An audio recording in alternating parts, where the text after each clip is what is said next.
할렐루야. 곧 이때라. 우리의 인생에 하나님 아버지께 참되게 예배할 때가 다가옵니다. 또 참되게 예배할 때가 있습니다. 그때가 오늘 지금인 줄 믿습니다. 그래서 이때에는 하나님께 영과 진리로 예배하는 것입니다. 우리의 상황과 우리의 형편 모든 것이 있지만은 오늘 우리 성가대 찬양처럼 하나님이 창세전에 영세전에 저와 여러분을 구별하셨고 또 저와 여러분을 하나님의 자녀로 부르셨다면 우리에게 있는 모든 시간표는 곧 이때라. 하나님께 참으로 예배하는 은혜 속에 있는 시간표인 줄 믿습니다. 그래서 하나님께 영으로 진리로 예배한다고 말했어요. 영으로 예배한다는 것은 어떤 우리의 육신적인 수준과 상황이 오늘 하나님을 만나는 것이 아니라 진짜 우리의 근본인 우리의 영이 하나님을 만나는, 그래서 하나님으로부터 참된 행복과 또 힘과 은혜를 회복하는 것이고요. 그 하나님과 함께하는 교제 속에서요, 정말로 진리 대신 예수 그리스도께서 오늘 저와 여러분에게 하시는 그 말씀을 붙잡는 것이 예배하는 시간입니다. 그래서 오늘 예배하는 이 시간에 우리가 육신적인 것을 또 사람을 보는 것이 아니라 정말로 내 영혼이 하나님을 만나며 나의 주인이신 그 하나님께서 오늘 내게 주시는 그 언약을 말씀 속에서 확인하는 것입니다. 그래서 이번 주 강단을 통해서 저와 여러분이 확인할 진리는 시대개혁 오직 은혜입니다. 종교개혁 주일인데요, 오직 은혜 받은 그 한 사람 한 사람을 통해서 하나님은 시대를 살리셨어요. 이번 한 주간도 오직 은혜를 받은 저와 여러분을 통해서 시대의 문제를 해결하고 시대의 재앙을 막는 길에 서게 하실 줄 믿습니다. 오늘 본문은 어느 것 하나 놓칠 것이 없어서 전체를 우리 주보에 담았어요. 저의 이제 제가 부교역자일 때 저의 담임 목사님이셨던 나종숙 목사님이 한 몇십 년 전인지는 모르겠어요. 참 오래됐겠죠. 처음으로 개척을 하신 데가 경남이 아니고 서울 강남 한복판이었어요. 거기서 개척을 하셨는데 평생에 스포츠만 하고 평생에 어떻게 보면은 놀고 뭐 싸우고 이런 것만 하시던 분이 목사가 됐는데 어떻게 설교를 해야 될지 모르시겠더래요. 그래서 거짓말도 하고 내려올 수도 없고 성경을 그냥 한 장씩 읽고 내려왔대요. 아마 세상에서 가장 짧은 예배일 것 같아요. 우리 렘넌트들이 참 좋아할 것 같아요. 성경 한 장 탁 읽고 그러고 내려오시는 거예요. 근데 참 놀랍죠. 교회가 한 달, 두 달, 세 달 지나가는데 성도들이 어디서 오는지 모르겠는데 그렇게 몰려오더래요. 한 3개월이 지났는데 한 200명이 넘더래요. 하나님이요, 말씀이세요. 그리고 그 말씀은 살아있고 활력이 있습니다. 그 말씀은 아무 소망이 없고 아무 희망이 없는 저와 여러분의 인생에 또 우리의 현장에 생기를 불어넣고 큰 군대를 이루게 하는 거예요. 그래서 가장 쉬운 것은 말씀 속에 은혜 받는 것이고요. 가장 빠른 길은요, 정말로 은혜 속으로 들어가는 겁니다. 왜냐하면 하나님만이 하실 수 있고 하나님만이 주실 수 있는 게 은혜거든요. 세상에 수많은 선물들이 있지만 그 선물로도 우리의 인생이 채워지지 않는데 오직 하나님만이 저와 여러분에게 주실 수 있는 이 은혜의 선물은 우리에게 믿음을 주고 그 믿음은 나를 살리고 현장을 살리는 최고의 복인 줄 믿습니다. 그래서 민수기 6장 23절 26절에 보면요, 여호와는 내게 복을 주시고 너를 지키기 원하시며 여호와는 그의 얼굴을 내게 비추사 은혜 베푸시기를 원하며 여호와는 그 얼굴을 내게로 향하여 드사 평강 주시기를 원하노라. 이것이 저와 여러분을 향한 하나님의 마음이요 그리스도 예수의 사랑인 줄 믿습니다. 그래서 오늘 예배를 통해서 최고 은혜 받으시고요, 그 은혜와 그 힘을 가지고 우리가 어디로 가야겠습니까? 이번 한 주간은 우리가 하나님께로 받은 그 은혜로, 하나님만이 하실 수 있는 그 은혜로 우리의 수많은 한계로 들어가야 됩니다. 한계라는 것은요, 어떤 사물이나 능력이나 책임 따위가 실제 작용할 수 있는 범위 또는 그런 범위를 나타낸다고 해요. 그러니까 실제로 우리가 움직일 수 있는 한계, 그게 어떤 육신의 한계고 지역적인 한계고 시대의 한계거든요. 또 마찬가지로 내 마음이 아무리 발버둥 쳐도 벗어날 수 없는 생각이 있을 거예요. 그 생각이 나의 한계잖아요. 내가 아무리 노력해도 벗어날 수 없는 내 삶의 무게가 있습니다. 그게 내 삶의 한계고요. 이번 한 주간은 하나님이 저와 여러분에게 주시는 그 은혜로 수많은 개인의 한계, 가정의 한계, 우리 지역과 이 시대의 한계 속으로 들어가는 우리 대정인만의 온 교회가 되기를 기도합니다. 그래서 딱 여기까지밖에 안 되었던, 그 이상은 절대 불가능했던 그 한계 속에 하나님의 놀라운 절대 은혜가 회복되어질 줄 믿습니다. 오늘 본문에는요, 이 수많은 한계들이 모여 있거든요. 이 본문의 장소는 사마리아라고 합니다. 사마리아는, 이스라엘은 우리나라처럼요, 남유다가 있고 북이스라엘이 있었어요. 그 북이스라엘의 수도가 사마리아인데요, 이 사마리아를 향해서 같은 민족인데 이 남쪽의 유대인들은요 절대로 북쪽을 갈 때도 사마리아는 지정학적으로 아주 요새거든요. 그래서 어느 곳을 가려고 하거나 사마리아를 통과해야 됩니다. 그런데 이 사마리아를 절대로 통과하지 않았어요. 왜냐하면 이 사마리아는 이 유대인들이 봤을 때는 아주 더러운 민족들이거든요. 마태복음 15장 26절 27절에 보면요, 예수님이 이 사마리아인과 같은 이방인들을 향해서 하는 말이 뭐냐면요, 주인의 상에 있는 이 음식을 개에게 던져줌이 마땅하냐. 사람을 딱 목전에 두고요, 그 인자하신 예수님이, 그 사랑이 많으신 예수님이 개 취급을 하는 거예요. 그런데 이 이방 여인이 얘기합니다. 개도 주인의 상에 떨어진 걸로 먹습니다. 왜 이렇게 유대인들이 사마리아인을 멸시하고 상종도 하지 않았냐면요, 거기에는 사마리아의 역사적인 배경이 있어요. 원래 다윗이 왕이 되고 솔로몬이 왕이 됐을 때는 남북, 이 이스라엘은 한 나라였습니다. 그런데 북이스라엘과 남유다가 이제 솔로몬 이후로 이렇게 나누어지게 됐어요. 그러다가 BC 722년에 이 북이스라엘이 아수르라고 하는 강대국에 의해서 완전히 멸망을 당합니다. 완전히 망하게 됐어요. 그런데 이 아수르는 나라들마다 그 나라를 움직이는 정책이 있을 거 아니에요. 이 강대국이었던, 이 패권 국가였던 아수르는 이 나라들을, 자기가 다스리는 식민지들을 어떻게 다스렸냐면, 우리 일본에 우리가 식민지였을 때는 우리의 문화와 정신을 없애려고 언어를 쓰지 못하게 했잖아요.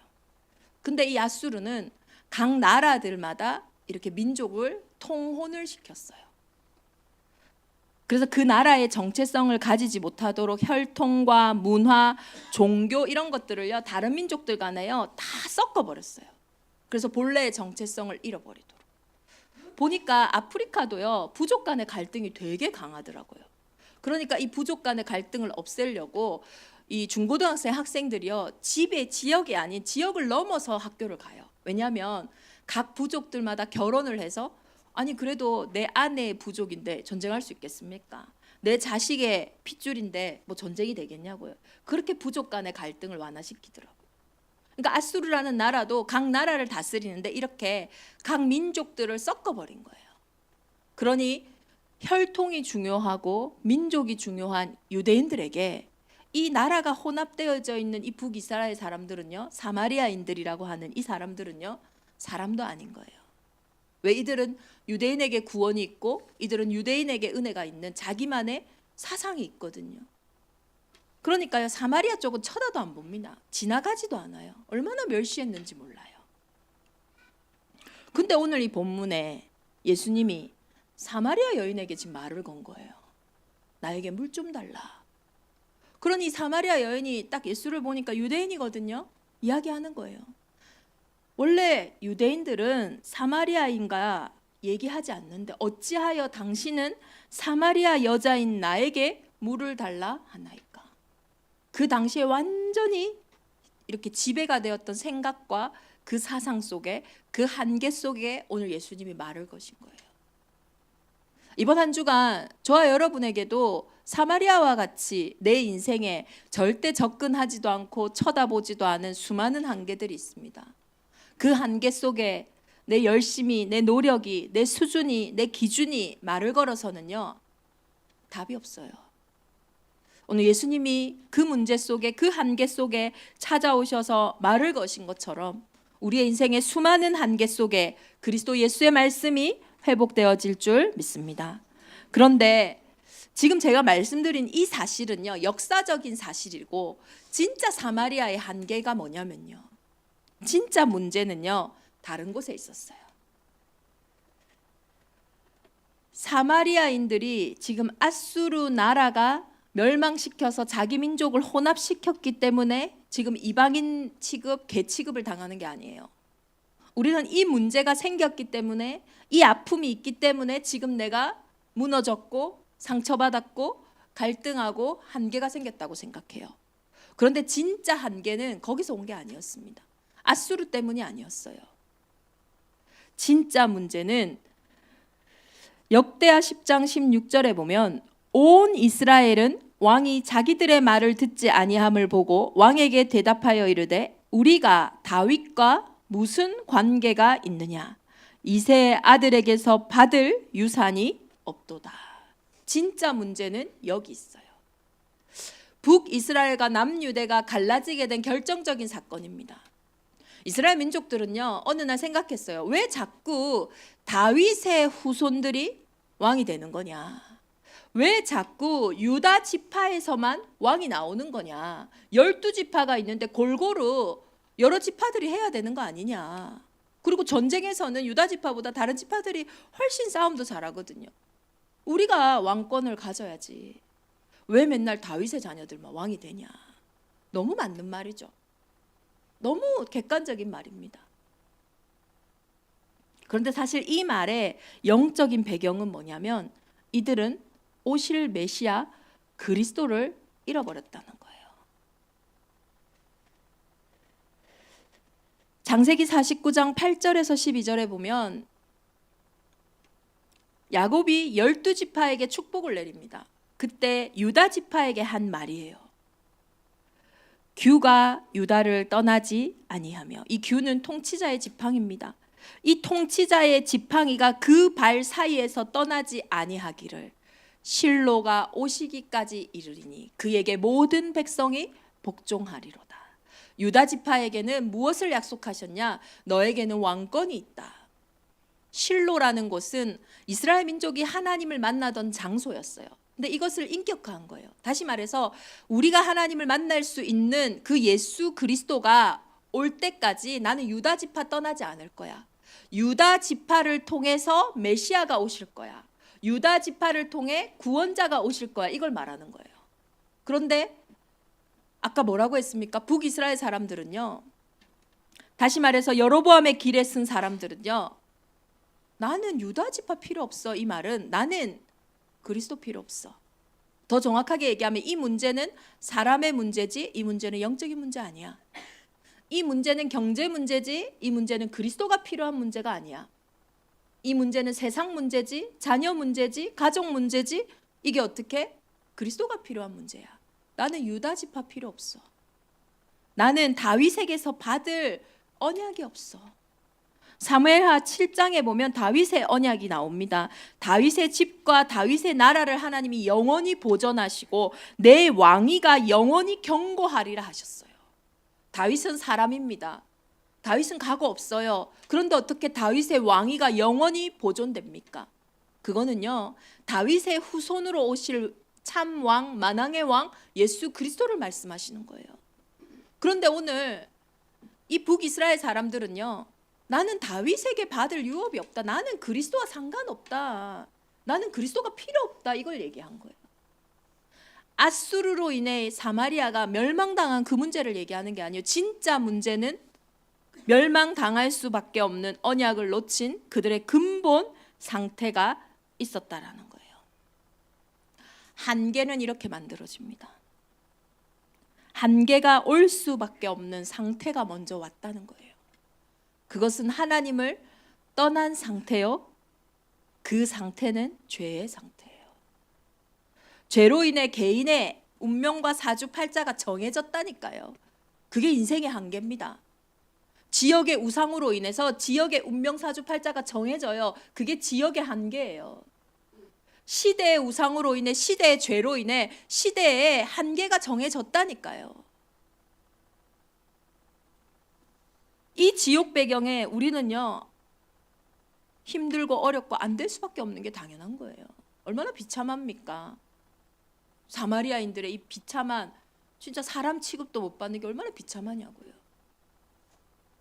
절대 불가능한 현장이에요. 근데 더 중요한 건 이 시대의 한계 속에 한 여인이 있었어요. 이 보이지 않는 어마어마한 영적인 한계 속에 우리의 인생이 있다니까요. 이 사마리아 여인이요, 예수를 만난 시각이 성경은 6이라고 얘기를 합니다. 이를 두고 많은 학자들이 유대의 시간으로 계산하면 언제다, 로마의 시간으로 계산하면 언제다 의견이 분분하지만 그때 당시의 우물은 플랫폼이었어요. 플랫폼. 오늘날 공항과 같고요. 오늘날 많은 역들과 같아요. 그러면 사람이 많이 붐비고 모이는 곳이에요. 그런데 사마리아 여인과 예수님밖에 이 장면에 등장하지 않아요. 다시 말해서 아무도 찾지 않는 시간에 사마리아 여인이 우물을 찾아왔다는 거예요. 카쿠마에 가니까요, 해가 질 때쯤에 제가 이제 선교사님 관으로 이렇게 이동하는데 사람들이 엄청 모여 있는 거죠. 뭐에 모여 있어요 하니까 이제 하루에 한 2리터 정도 물을 공급받거든요. 이제 유엔에서 막 물을 막 우물에 퍼주는 게 아니라 딱 그 병이 있어요. 그걸 가져오면 1인당 한 명씩 그 물을 받아서 가요. 얼마나 사람들이 거기에 몰려 있던지요. 근데 사마리아 여인은요, 많은 문화와 많은 대화와 많은 소통을 해야 되는 그 우물에 자기 혼자 아무도 없는 시간에 그 우물을 찾아왔어요. 햇볕이 따갑고 그늘도 없는 그 낮에 아무도 찾지 않는 그 시간에 사마리아 여인이 그곳을 찾은 이유는 뭡니까? 다른 사람들과 만나고 싶지 않다는 거죠. 그리고 그 공동체에 그녀는 소외되어 있다는 거죠. 그렇지만 그녀에게는 육신의 생수가 필요하고 예수님의 대화를 통해서 그녀에게는 영적인 생수 또한 필요한 상황이었어요. 영생하도록 솟아나는 그 생수를 줄 수 있다니 나에게도 주옵소서. 그래서 내가 이 곳에 다시는 물 떨어오지 않게 해주세요. 이 말을 했더니 예수님이 진짜 그녀의 목마름을 얘기했어요. 네 남편을 데리고 오라. 이 여인에게는요, 남편이 없어요. 난 남편이 없습니다. 그래, 네 말이 맞다. 너에게 남편이 5이 있었고 지금 있는 남편도 네 남편이 아니니 너는 남편이 없다. 그러니까 이 여인이 깜짝 놀라는 거예요. 처음 만났는데 자기 안에 가장 깊은 곳에 있는 한계를요 탁 누르는 거예요. 무엇을 말하는 겁니까? 진짜 이 여인의 갈급함이 뭡니까? 남편 문제입니까? 남편 문제면요 해결돼야 되잖아요. 첫 번째 결혼해서 실패했어요. 두 번째 결혼할 때 얼마나 신중하게 선택하겠어요. 두 번째 또 실패합니다. 세 번째 또 실패해요. 네 번째 또 실패해요. 다섯 번째를 또 실패합니다. 그러고도 우리 같으면 그냥 이제는 남편 없이 혼자 살겠다 싶은데 지금 6번째 남편이랑 있는데 그조차도 자기에겐 답이 되지 않는 상태예요. 이게 남편의 문제입니까? 이게 우리가 어떤 선택을 잘못하고 결정을 잘못한 그 문제입니까? 이 여자는요 남자를 계속 만날 수밖에 없는 상태였어요. 그런데 그 남자로도 답을 받을 수 없는, 실패할 수밖에 없는 상태였어요. 그것을 보고 성경은요 우리의 근본 문제, 영적인 문제라고 말하는 거예요.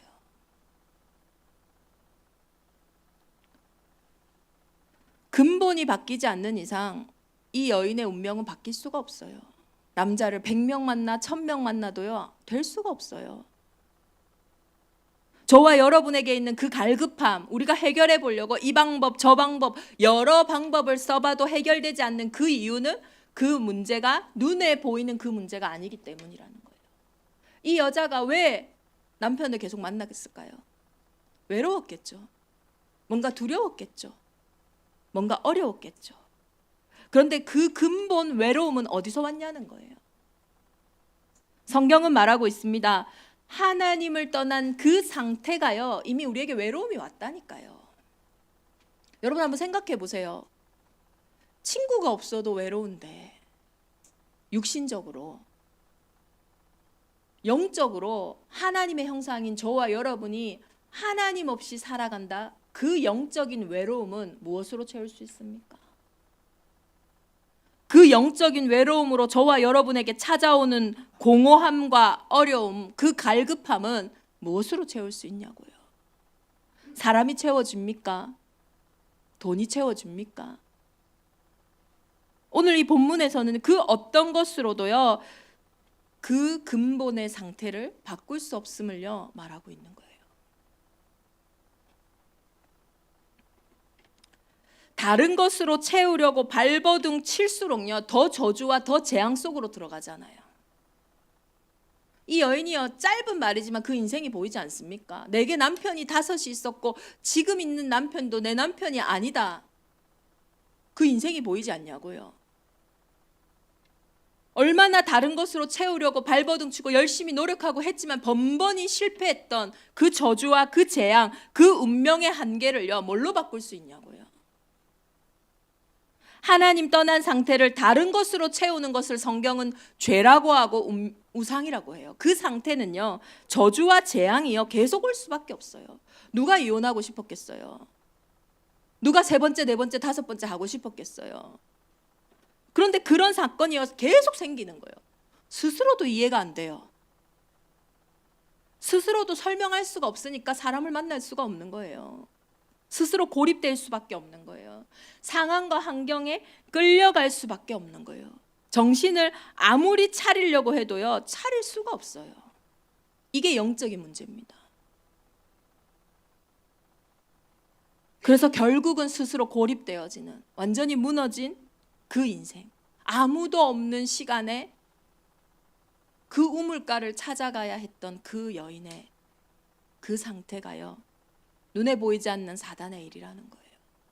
요한복음 10장 10절에 보면 도둑이 오는 것은 도둑질하고 죽이고 멸망시키려고 하는 거다.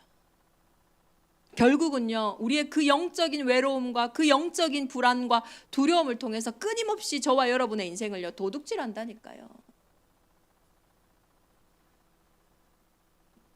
그래서 결국 이어서 나오는 예수님과 이 사마리아 여인 제자의 이 대화를 통해서 핵심이 나와요. 이 근본 문제는 무슨 문제냐? 절대 예배가 안 되는 문제예요. 그 말은 창세기 1장 27절에 하나님과의 소통이 안 되는 문제예요. 그러니까 하나님과의 딱 소통이 안 되는 거예요. 그것만 되면요 끝나는데, 이 죄가 뭐냐면요, 이 불신앙은요 이상하게 맞는데 자꾸 관역을 빗나가요. 자꾸 뭔가 하는데 자꾸 빗나가는 거예요. 왜냐? 눈에 보이지 않는 사단은요 거짓말쟁이거든요. 먹음직하고 보암직하고 탐스러운 것으로요 자꾸 내 문제가 해결되지 않는 관역을 빗나가는 생각, 빗나가는 마음, 빗나가는 상황, 빗나가는 형편을 계속 만들어서 평생을 지옥같이 종노릇하게 만든다니까요. 예배할 수 없죠. 근본을 회복할 수가 없죠. 그래서 오늘 예수님이요 그에게 말씀하시는 거예요. 지금 너에게 있는 그 남편 문제 해결이 시급한 게 아니다. 답을 뭐라고 말씀하시냐면 예배 성공이 인생 성공이다. 예배는 뭡니까? 메시아 곧 그리스도를 아는 거예요. 이 사마리아인들이 유대 지파로 내가 받을 게 없다. 다윗의 후손으로 내가 올 이유가 없다. 그리스도 몰랐거든요. 근데 그 예배 회복이 뭐냐? 이제는 내 인생의 그 근본을 해결하신 그리스도를 만나는 거예요. 그래서 고린도전서 1장 18절에 보면 십자가의 도가 멸망하는 자에게는 미련한 것이요 구원을 얻는 우리에게는 하나님의 능력이라.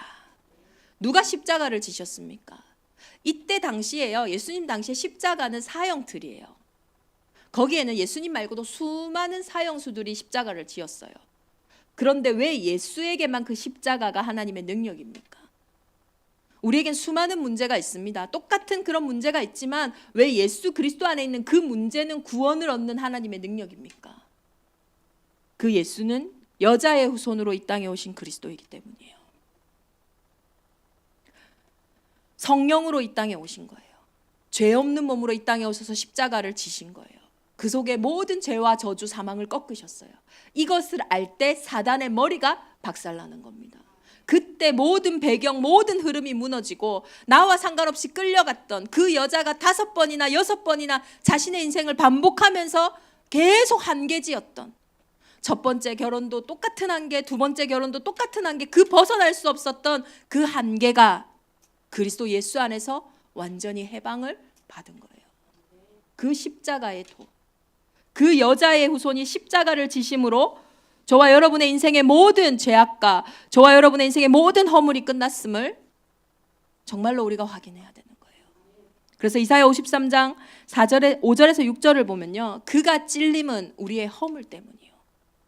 예수님이 자신의 죄 때문에 죽은 게 아니라니까. 여자의 후손, 그분은 죄가 없어요. 왜 죽으셔야 되냐? 죄의 삭은 사망이기 때문에.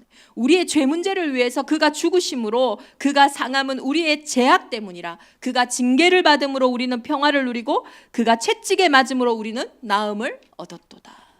예수 그리스도만이 우리의 인생의 죄의 문제를 해결하신, 눈에 보이지 않는 사단의 일을 꺾으신 참 구원자라는 거예요. 이것만 모르도록, 그게 중세의 교회 아닙니까? 이 그리스도만 고백하지 못하도록. 그래야 이 사람을요, 도둑질할 수 있거든요. 평생을 그렇게 제6시의 우물가에 나갈 수밖에 없는 그 인생으로 끌고 갈 수 있거든요. 그리고 그 그리스도는 부활 승리하셔서 이제는 내 인생에 완전히 사단의 일이 끝나고 하나님 나라의 일이 시작된 줄 믿습니다. 외로움 속에, 두려움 속에 발버둥치던 그녀가요, 이제는요 동네로요 물동이를 놔두고 들어갑니다. 자신의 한계를 완전히 넘어섰다라는 거예요. 곧 이때라. 오늘은 저와 여러분의 수많은 한계를 벗어나는, 수많은 저와 여러분의 인생의 시대의 한계를 벗어나는 곧 이때라, 은혜의 시간표요, 예배의 시간표인 줄 믿습니다. 그래서 나의 갈급함이 그리스도를 만나는 가장 좋은 시간표입니다.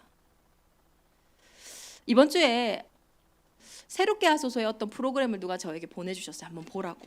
그걸 보는데요, 되게 많이 본 분 같더라고요. 생각해보니까 제가 헬스 운동 다닐 때 운동하던 어떤 아저씨예요. 키도 크고 몸도 크고 이래서 제가, 야, 저분은 진짜 운동 열심히 한다 이 생각을 했는데, 이분이 보니까 전직 완전 깡패예요. 마약으로 그 교도소에 6번 이상 왔다 갔다 했고, 마약 때문에 중국까지 도망갔다가 거기서 중국 여자를 만났는데요, 그리고 한국에 와서 제주도로 온 거예요. 안덕 가까운 데 있습니다. 거기서 하나님을 만나게 되고 이분이 마약을 완전히 끊게 된 거예요.